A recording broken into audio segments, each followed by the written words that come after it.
দায়িনী মাতা তুমি। হে করুণাময়ী ভবতারিণী শক্তিদায়িনী মাতা তুমি। আদি মহাশক্তি মা তুমি, আদি মহাশক্তি, আদি মহাশক্তি মা তুমি, আদি মহাশক্তি, শক্তিদায়িনী মুক্তিদায়িনী মাতা। আদি মহাশক্তি, আদি মহাশক্তি, আদি মহাশক্তি, আদি মহাশক্তি, আদি মহাশক্তি। হে করুণাময়ী ভবতারিণী শক্তিদায়িনী মাতা তুমি। করুণাময়ী ভবতারিণী শক্তিদায়িনী মাতা তুমি।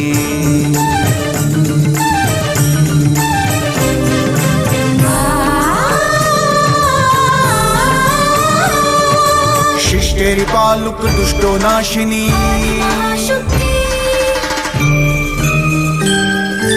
জগৎ কুলেরই রক্ষাকারিণী, আদি মহাশক্তি, দানব দোলনী মানব মালিনী, অধর্ম নাশিনী ধর্ম পরায়ণী মাতা। আদি মহাশক্তি, আদি মহাশক্তি, আদি মহাশক্তি, আদি মহাশক্তি, আদি মহাশক্তি।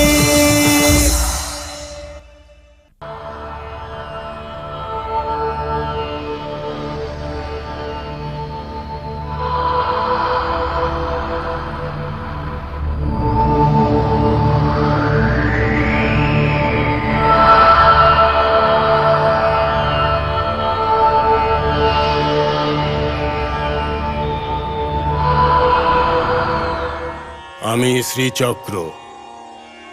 ওই জগৎমাতা দুর্গা মহাশক্তি আমার মধ্যে বিলীন হয়েছে। আমি জানি সৃষ্টি কবে আরম্ভ হয়েছে আর কিভাবে চলছে।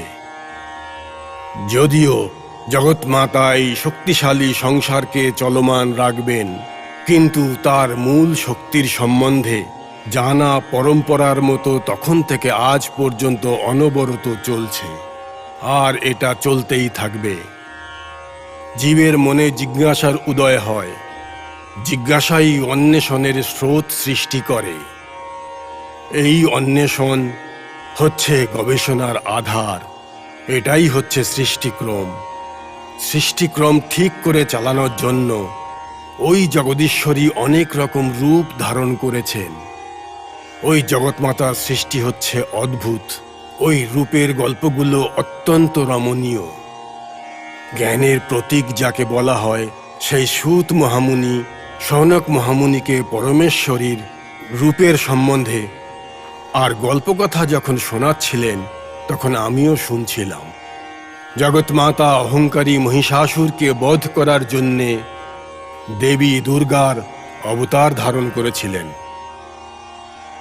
প্রলয়ের সময় যখন সৃষ্টি আবার শুরু হয়, তখন ভগবান শ্রী বিষ্ণুর কান থেকে দুই অসুরের উৎপত্তি হয়েছিল। ওরা ছিল মধু আর কৈটভ। প্রলয়ের সময় ওই ভয়ানক প্রলয়ে এত ক্ষতি হয়েছিল যে সৃষ্টিতে আকাশ আর জল ছাড়া আর কিছু বেঁচে ছিল না। অসুরদের প্রতীক মধু, কৈটভ আর দেবতাদের প্রতীক শুধু ত্রিমূর্তিই বেঁচে ছিল, আর কিছু ছিল না। জগৎমাতার বরদানে অমরত্ব প্রাপ্ত করে মধু কৈটভ অহংকারে ভরে গিয়েছিল। মহিষাসুরকে ওর অহংকারের জন্যই মারা হয়েছিল। মধু কৈটভকেও ওর অহংকারের জন্যই মারা হয়েছে। মধু কৈটভের দহন থেকে মেধির জন্ম হয়েছিল। উনি হচ্ছেন ধরণী। ওনাকে পৃথিবী বলা হয়। যখন শৌনক মুনিকে বলছিলেন যে কিভাবে মধুকৈটভের অন্তের পরে পঞ্চভূতে একত্রিত হয়ে ধরণীর উদ্ভব হচ্ছিল,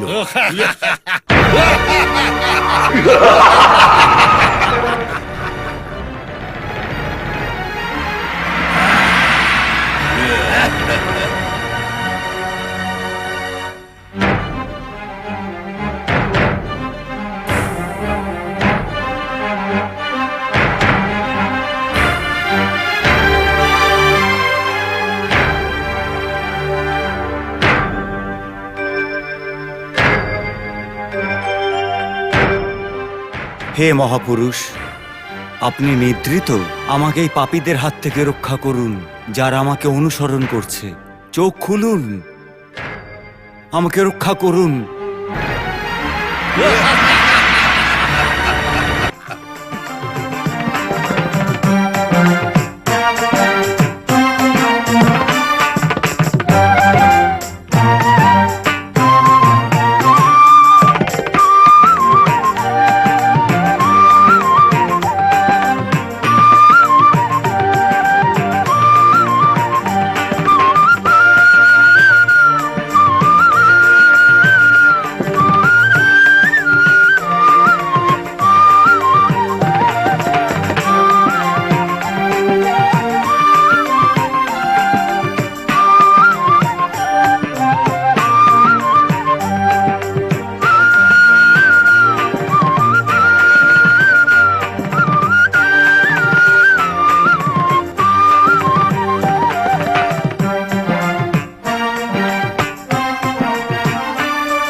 যখন মধু কৈটব ওনাকে তাড়া করেছিল, তখন নিজেকে বাঁচানোর জন্য উনি আদি পরাশক্তিকে স্মরণ করেছিলেন।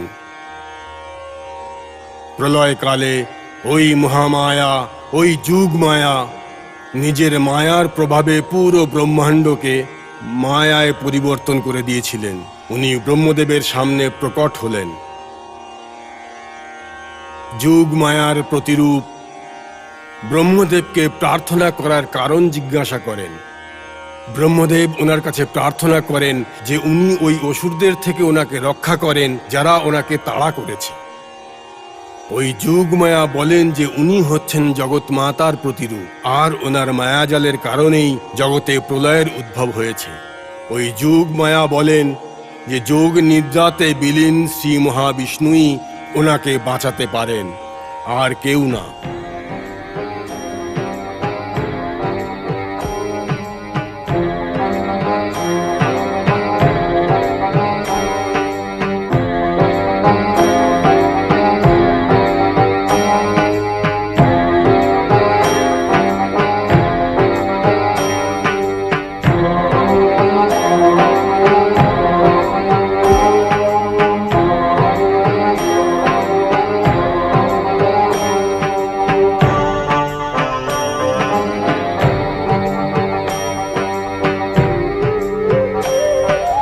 উনি ওনার যোগ মায়ার দ্বারা শ্রী বিষ্ণুকে যোগ নিদ্রা থেকে জাগ্রত অবস্থায় নিয়ে আসেন।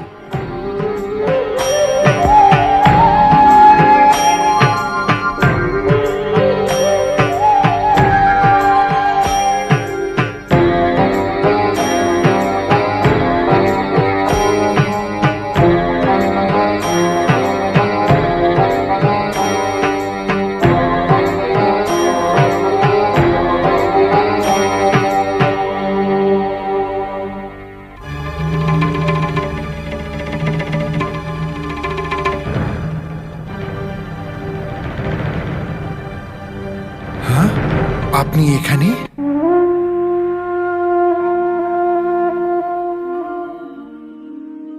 এটা আশ্চর্যের কথা। আমি জানি না যে আমি কে, আর এই পরিস্থিতিতেই বা কেন আছি। তাহলে আমি আপনাকে কিভাবে বাঁচাবো, আপনি আমাকে বলে দিন। দেখুন, এরাই সেই পাপী যারা আমার পিছু নিয়েছে। এদের বধ করে আমায় রক্ষা করুন।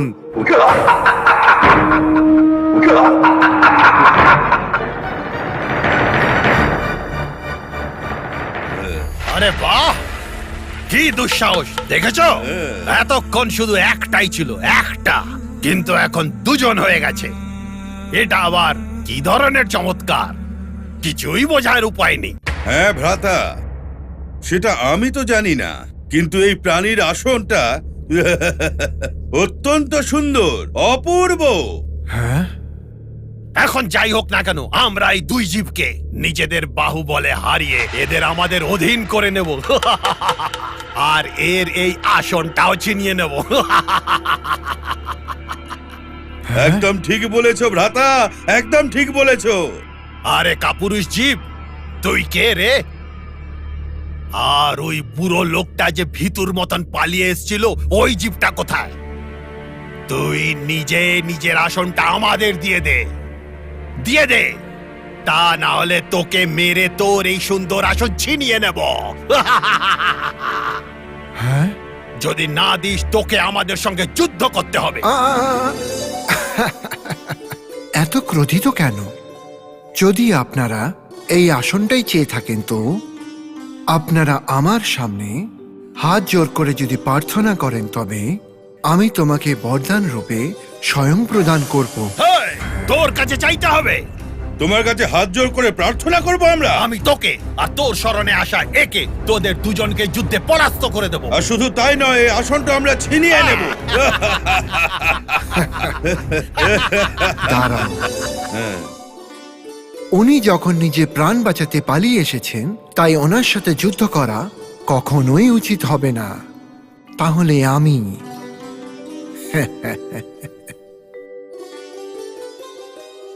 আমি তোমাদের সঙ্গে যুদ্ধ করতে প্রস্তুত আছি। যুদ্ধ আরম্ভ করা হোক। শুনেছ ভ্রাতা? হ্যাঁ, আমিও শুনেছি ভ্রাতা। দাঁড়াও দাঁড়াও, আমার একটা যুদ্ধের নিয়ম আছে। সেটা আবার কি? তোমরা দুজনে একত্রে আমার সাথে যুদ্ধ করতে চাও, এটা ধর্মের নীতি বিরুদ্ধ। আমি তো পর্যায়ক্রমে একে একে যুদ্ধ করব। এতে কি আপনারা সহমত আছেন? মধু আর কৈটব জগৎমাতার বর পাওয়ার ফলে অনেক শক্তিশালী হয়ে গিয়েছিল। সেই জন্য স্থিতিকান্তা শ্রী মহাবিষ্ণুর সঙ্গে যুদ্ধ করা ওদের জন্য খুব সহজ ছিল। একের পর এক ওনাদের সঙ্গে যুদ্ধ করে অনেক বছর পার হয়ে গিয়েছিল। শ্রী মহাবিষ্ণু আশ্চর্যচকিত হয়ে জগৎমাতার স্মরণ করেন।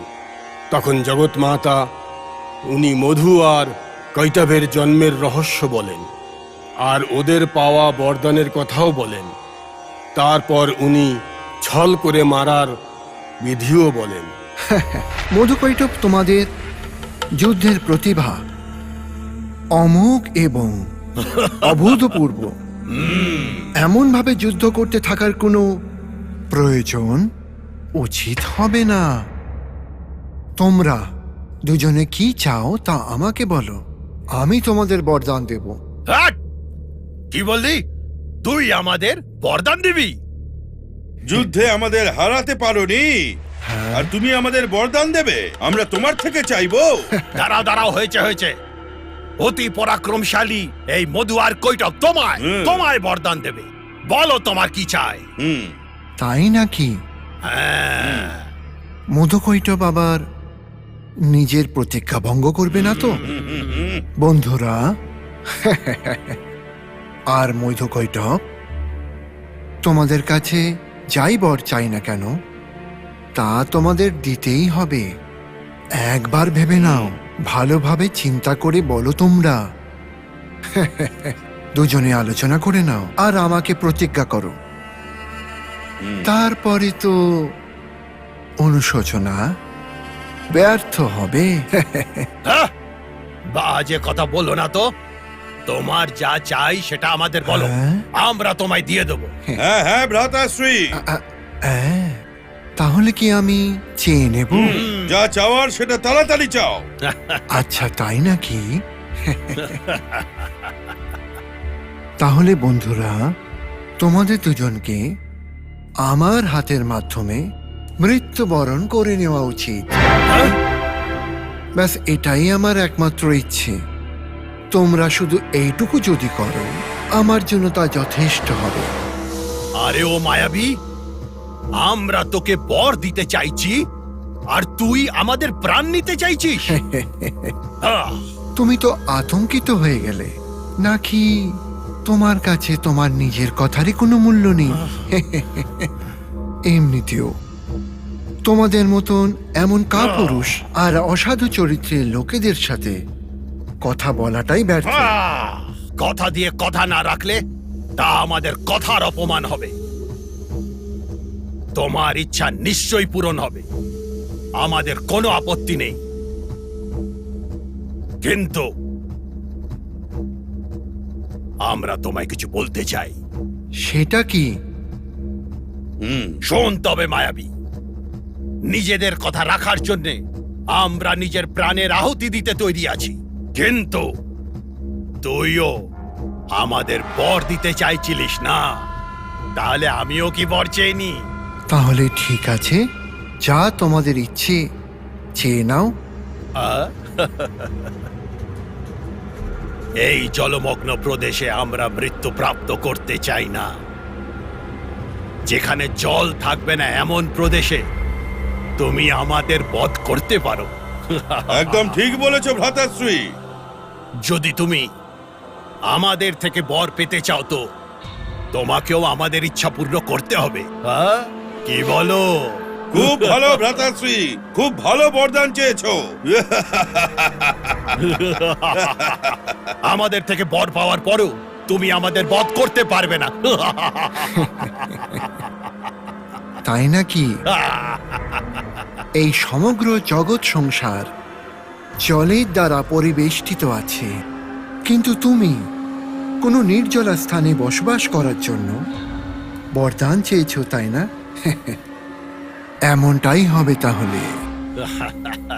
আমার হৃদয়ের অতল থেকে তোমাদের মনের এই ইচ্ছে আমি পূরণ করব।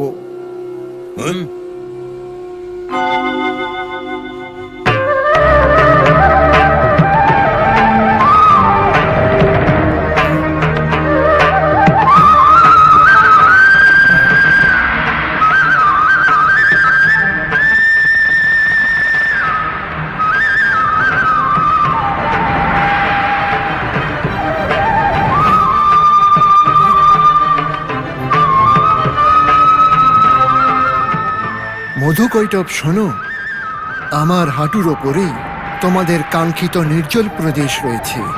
আসো।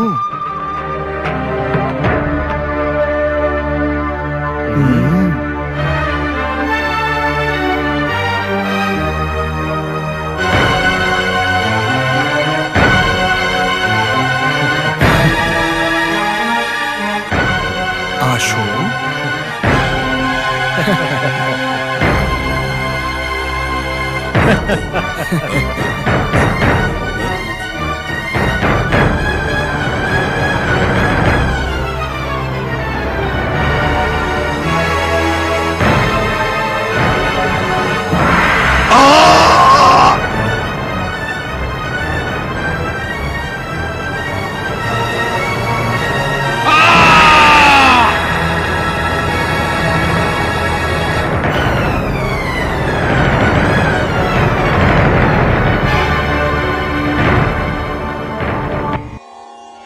মধুকৈটবকে বধ করা শ্রী মহাবিষ্ণু ব্রহ্মার কাছে অনেক শক্তিশালী বলে মনে হয়। আর ওই সময় ভগবান শিবও ওই স্থানে উপস্থিত হন। কার কি পরিচয় কেউ জানতেন না, ওনারা কিভাবে জন্ম নিয়েছেন তাও কেউ জানতেন না, কিন্তু ওনারা তিনজনেরই একই সময়ে একই উদ্দেশ্যে, মনে হয় ওনাদের জন্মগ্রহণের কারণ কোনো শক্তি হবে। নিজেদের আবির্ভাবের কারণ জানার ইচ্ছা হওয়ার পরে ওনারা তিনজন একে অপরকে দেখতে থাকেন। ওই অতীন্দ্রিয় শক্তির দর্শন পাওয়ার জন্যে নিজেরা নিজেদের মনে প্রার্থনা করতে লাগলেন।